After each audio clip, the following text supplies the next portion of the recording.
I'm getting better, just working hard every day, trying to rehab these groins. Any sense of whether you might be able to go somewhere? Uh, Man, that's the goal. I'm trying to do whatever I can to get out there. But it is what it is. I can't really control how that feels. But my goal is to be out there on Sunday for sure. Hugh said he doesn't want to put you or even Terrell out there unless you guys are able to run pretty hard. He said he wants to run you pretty good. Have you even gotten to that point where you've been able to at least test it and see how you're feeling, or Well, are you just strict rehab? I'm strict rehab right now. I'm trying to get to that part. And Coach Hugh, man, he does a great job of, it's on him. It's his call, so he's able to go out there with us before and it's just see where we're at, see how we're moving, and he does a really good job with that.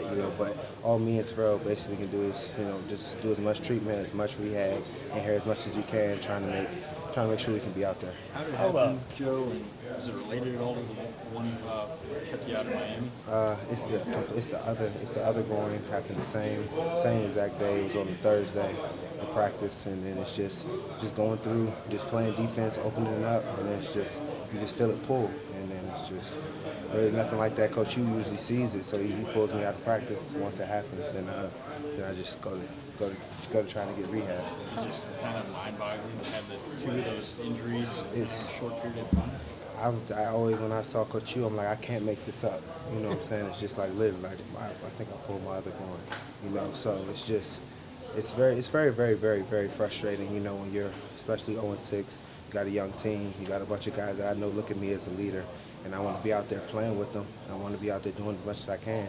But just when freak stuff happens that you have no control of, it just sucks, and it's very, very tough because just being a competitor, being the person that I am, wanting to be out there and wanting to lead by example and show them we're even being in these tough times, like this is when you need your leaders the most to be out there and giving it their all and showing what it's really about, you know what I'm saying? Trying to get these victories, it's just frustrating. You mentioned that maybe the kind of soft tissue issues are because you haven't played a lot and practiced a lot just in the last year and a half. Do you think that that's kind of it? You just haven't had enough time on the field and this stuff crops up? I mean, your guess is as good as mine. I'm just trying to figure out what I'm not doing differently. I'm trying to get as much rehab and everything, but I've never been a guy to ever have soft tissue injuries. This is my first time I've ever hurt my groin. Last year was the first time I ever had surgery, so it's just a lot of some bad luck. Do you feel are you concerned at all the season slipping away from you, or is there a point where you got to grab it back and get Oh no, not at all, not at all. God has a plan for me, and that's why I keep my head. I just know I can control what I can control, and I definitely don't feel like it's getting away from me at all. I feel like once this is just little minor things that I'm going to be able to get fixed and going to be able out there and write my own 2016 season how I want it to play out. So I feel like I still have a lot of time. We still have 10 games ahead of us. We still got a bunch. We still only played one division game this year. So we got a lot to still shoot for, and I'm just trying to do whatever I can to get back out there. I feel like I can still make this season a successful season. Hey, off the subject of the injury, but the Cavs have been pretty visible at these Indians games in there. In that booth or loge, I'm cheering on. Are you gonna try and get a group together to represent the Browns? I think we're going to try. We're working on something right now as far as the suite. I mean, we got individual tickets, but that thing's sold out so fast that But just trying to see if anybody in the organization has any plug or pull to get us a suite. They can hook up LeBron. They ought to be able to hook you up, right? LeBron is the man. That's it's different levels to this stuff. How fun has it been, for you to be a part of this, of, the Cavs championship and now the Indians, to be able to go to all these games? It's so bittersweet. I love it. I'm so happy for the Cavs, so happy for the Indians. At the same time, I'm wonderful professional sports team in the same city where they're doing a lot of successful things. So it pushes us, man. We want to be successful. We want the city to, embrace the Browns. We know that this is a football town, but we want to start getting some W's so they can, show the same love and support that they've been showing for the other teams. Hugh Jackson coming in from day one, he's talked about winning a championship in the Super Bowl, and you go 6 weeks into the first season, the team hasn't won a game, and yet again today he, in talking to him about the Indians, now he's reaffirming, hey, we're going to win a Super Bowl here. We're going to, get it done and get this thing where it needs to go.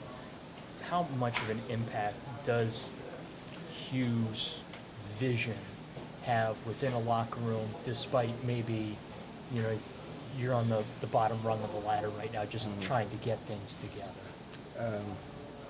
It's really important the way he carries himself and the way that he portrays himself to the team, about just working, just always working and wanting us to win games. He's a very, very good motivator. He keeps everybody positive. I mean, at the end of the day, he coaches up very hard. There's no reason why I should be 0-6.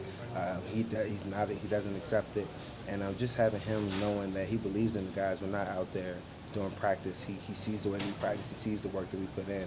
So I mean, he feels like we're all in it together. So we're going to figure out a way. We're going to get out of this, and once it turns, he said he wants us to be a part of it.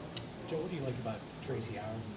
What have you seen from him playing a bunch of different spots? Man, I like Tracy a lot, man. He's a really, really smart, athletic player. He's playing nickel, he's playing corner, he's playing safety, strong and free. And in Ray Hoy's defense, those safeties, you have to be able to make the checks, make the calls. When motions come, we have double-digit calls. And he's just been doing a really good job of soaking that all in. I mean, it's really hard to get the safety position. And corners is a little bit easier in this defense. For him to be able to take in everything that we got going on and being able to play nickel and safety and corner at the same time, it's something that not a lot of people are able to do. And I try to compare his athletic ability and the way that he moves towards like Gibson, like the way that he attacks the ball and the way that he's a ball hawk. So I mean, I've told him that just keep working, just keep grinding, man. You're gonna be good in this league. Joe, how proud are you of the way that Terrell has really come on so strong this season? And then if he's not able to go on Sunday, what do you think of Rashard's development in practice? Yeah, I mean, these rookies that we have at wide receiver, man, you couldn't ask for a better group of young guys that just want to work. They just want to work. They just want to win. They just want to be great, you know. So when they're in practice, they work their tails off. When you see them blocking 45, 50 yards down the field, I mean, the receiver coach has done a great job of just getting these dudes to max out every play, max out every effort. And Higgins and Ricardo, those dudes are just hard workers, and they just want to do their best. TP, it goes without being said. I mean, I told you earlier, I was like, he went from the most improved player I've ever seen from one season to the next, going from can he play receiver to being a legit number one for an NFL team. So, I mean, it just goes without being said, he's a really, really good guy, and just his improvement has been something spectacular. Joe, when you came back from that first groin, were you 100% for that next game? That wasn't, but I was good enough to be out there with the ball. And that's the hope this week too. Yeah, that's the hope. I mean, once Hugh sees how I'm going, he can tell. But I mean, how hard is it for a guy like you that has to full out sprint on almost practically every single play to play with a soft tissue injury like this?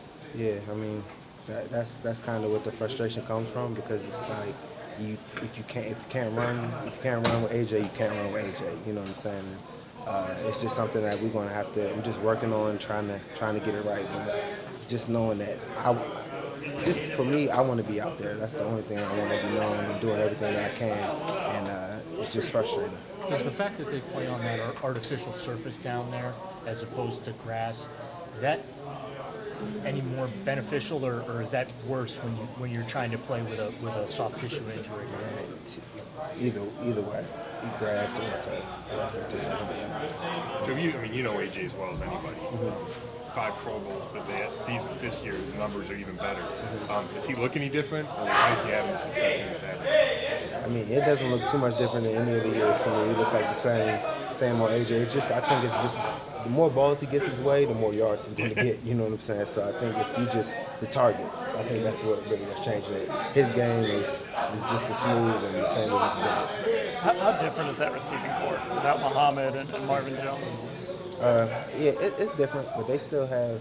I mean, they have AJ. They have some other younger guys, but they're just they're capable. They're very capable of getting it done. Brandon LaFell, he's been emerged, and he's a red zone target that's been able to get a lot of touchdowns in the past couple of weeks. So, I mean, without those guys, they have other ones that can definitely step up.